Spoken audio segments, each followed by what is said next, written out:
की शुभ अवसर पर आप सबको मेरा प्रणाम। मैं अक्षत पांडे आज आप सबके समक्ष प्रवीण शुक्ला जी की एक प्रसिद्ध कविता भीष्म प्रतिज्ञा सुनाने जा रहा हूँ। तो मैं अपनी कविता के लिए थोड़ी सी भूमिका बना लेता हूँ। तो मेरी कविता वहां से शुरू होती है जब भगवान श्री कृष्ण सुदर्शन चक्र पितामह की ओर करते हैं और पितामह घुटनों के बल बैठे होते हैं और उसके नीचे लिखा रहता है यदा यदा ही धर्मस्। तो मेरी कविता वहीं से शुरू होती है कि इस गद्दी के चक्कर ने भारत की हालत गारत की। तो मैं 70 वर्ष की बात नहीं कर रहा, पिछले 70 वर्ष में जो कांग्रेस ने राज किया, मैं उस समय की बात नहीं कर रहा। मैं उस समय की बात नहीं कर रहा जब अंग्रेज और मुगल आए थे। मैं उस समय की बात नहीं कर रहा, मैं तब की बात कर रहा हूँ जब पांडवों और कौरवों का युद्ध हो रहा था। तो इस गद्दी के चक्कर ने भारत की हालत गारत की और इसी चक्कर में होती दुर्गति मेरे भारत की। ऊंच नीच और भेदभाव इसी कदा के हिस्से है, वैर भाव से युक्त आके इसके अंतिम किस्से है। इन किस्सों के कारण ही तो कुरुक्षेत्र में युद्ध हुआ, पूरा भारत महायुद्ध से पल भर में आबद्ध हुआ। दोनों पक्षों की रक्षा तत्पर सभी परिचित और सभी परिचित गण भी तो रखते अपने अपने हित थे। श्री कृष्ण ने महासमर में काम किए थे मिले जुले, दुर्योधन को सेना दे दी और अर्जुन को स्वयं मिले। चतुरंगनी सेना को पाकर दुर्योधन मन में खुश था, कहीं नहीं अर्जुन के मन में भी किंचित दुख था। कहा कृष्ण ने महासमर में ना शस्त्रों को धारूंगा, मात्र सारथी बनकर अर्जुन को रण क्षेत्र उतारूंगा। अर्जुन को न जान समझ दुर्योधन मन में भूल गया, माधव की माया को बिल्कुल ही भूल गया। पितामह ने भी कृष्ण की प्रतिज्ञा के वचन सुने, वचनों को सुन मन ही मन जाने क्या क्या भाव बने। वो पितामह जो तन मन से कौरव सेना को अर्पित थे, वो पितामह जो राजा की गद्दी को सदा समर्पित थे, वो पितामह जो दुर्योधन के सेनापति थे, वो पितामह जिनके सारे स्वयं काल की गति थे, वो पितामह जिनके अस्त्र शस्त्र पर लक्ष्य स्वयं थे, वो पितामह जिनकी शक्ति से सभी देवता शंकित थे, वो पितामह जिनके अस्त्र शस्त्र से अंबर तक फट जाता था, वो पितामह जिनकी इच्छा से गंगाजल हट जाता था। अभी मेरे को आनंद नहीं आ रहा है, अभी मेरे को आपको तालियां और घनीभूत करनी पड़ेगी। जब सुने उन्होंने वचन कृष्ण के, मन ही मन मुस्काए, या सोच लो मौका आया माधव को जुटाया जाए। उनका यह विचार सुन सहमी प्रज्ञा थी, एक और कृष्ण प्रतिज्ञा दूजी भीष्म प्रतिज्ञा थी। दादा की प्रतिज्ञा सुन अर्जुन मन ही मन विचलित था, क्योंकि उनकी सभी शक्ति से वह पूरा परिचित था। वह जान चुका था पितामह ने जैसा जो बिठान दिया, क्रूर काल ने भी उनकी इच्छा को वैसे मान ली। प्रतिज्ञा पूरी करने को वह कुछ भी कर डालेंगे, कुरुक्षेत्र की इस भूमि को लाशों से भर डालेंगे। मुझ बालक को भय लगता है अब उनसे लड़ना होगा, संभव है कि मृत्यु के चरणों में भी चढ़ना होगा। विचलित अर्जुन के मस्तक पर उभर उठी चिंता रेखा। श्री कृष्ण ने व्याकुल आकुल अर्जुन के मुख को देखा, बोल उठे हैं पार्थ, युद्ध से आज अगर डर जाओगे तो संभव है कि तुम जीने से पहले मर जाओगे।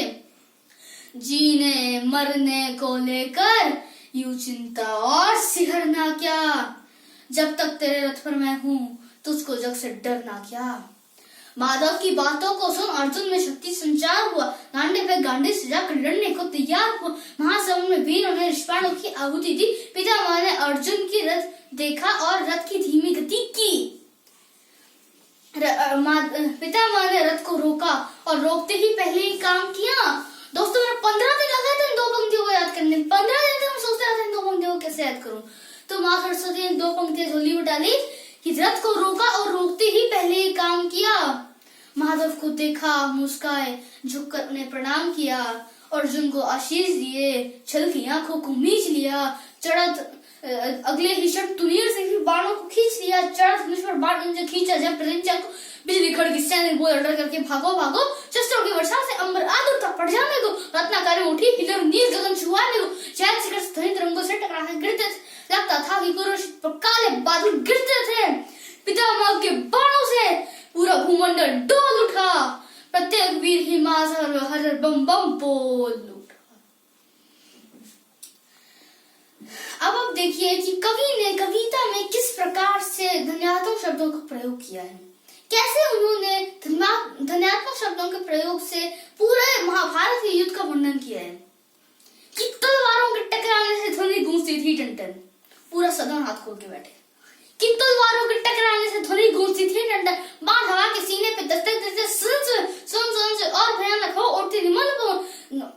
कवच और कुंडल वीरों के बच उठते थे खनन खन। मस्तक पर अंकुश टकराने से होती थी गर्जन। खाए सूखी चीखें भी गूंज रही थी। हिना भाले चलते ऐसे जैसे बिजली चलती कड़क कड़क काट रहे थे। वीर सवार में सिर को जैसे भड़क भड़क गदन घनघोर घटाती गिरती जाती थी। चंचल में बाण कमान गदा से रक्त बहाता कणकड़ में। और चंडी माँ के चरणों में नरमुंड चढ़े। बजा रहे घनन यमराज नगाड़े खड़े खड़े। उस भीषण रण से ज्वाला की बढ़ती जाती थी धड़कन। पितामह के लोचन देख बड़ी दिल की धड़कन। महासभा में दादा ने काटे थे अंगिन मस्तक धड़। दृश्य देखकर धरती रोए बाल बोड़े गड़ल गड़ल। चीखें गूंजी थी धरती पर। चीख चीख में क्रंदन था। लगता था कि उस रोज थराप मृत्यु का अभिनंदन था। जिंदगी में आपने कभी मृत्यु का अभिनंदन नहीं सुना होगा। ये लगता था कि उस रोज थराप मृत्यु का अभिनंदन था। महासवर में महारथी गणकटकर जब गिरते थे लगता था कि प्रलयंकर वहां तांडव करते थे। रक्त पासु काली मैया खप्पर भरती जाती थी। पितामह से पूरी पांडव सेना डरती जाती थी। उनके आगे जो भी आया वध उसका काल हुआ। उसी वेग की शोड़ी धारा से तो होकर लाल हुआ। इतना रक्त पिया धरती ने और नहीं पी पाती थी। बहे लहू की धारा अब नदियां बन बहती जाती थी। बर्बादी को देख जब पार ने गांडी उठाया तो उसके द्वारा उसने अपना पहला बाण चलाया तो पितामह के बाणों से टकरा करके वो टूट गया। अगले क्षण अर्जुन के मुष्टिका से गांडी छूट गया। पितामह को जीते जी मनमानी ना करने दूंगा, चाहे जो भी हो जाए अर्जुन को ऐसे ना मरने दूंगा। क्रोधित होकर माधव ने रथ के पहिए को उठा लिया। उसे सुदर्शन चक्र बनाकर पितामह की ओर किया। माधव की वो मुद्रा मानो महाकाल से मिलती थी। उनकी इस मुद्रा से डर पूरी पृथ्वी हिलती थी। बहुत आशीर्वाद चाहूंगा आप सबका। उनके इस मुद्रा से डर का पूरी पृथ्वी हिलती थी। उनको देखा, धनुष रखा और दादा मन में फूल गए। हाथ जोड़कर बोले माधव क्या प्रतिज्ञा भूल गए। पूरी सेना बोल उठी, बोलो होकर के निर्भय। एक बार सब मिलकर बोलो पितामह की जय। एक बार सब मिलकर बोलो पितामह की जय।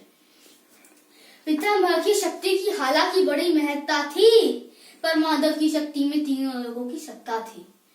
वो कहना जिनके पैदा होने पे माया छा जाती हो, सभी सैनिकों को पहरे पे ही निद्रा आ जाती हो, ताले बेड़ी और द्वार भी खुद ही खुल जाते हो, सभी जिनके बंधन के लिए यमुना जल बढ़ाता हो, जिनके चरणों पे सभी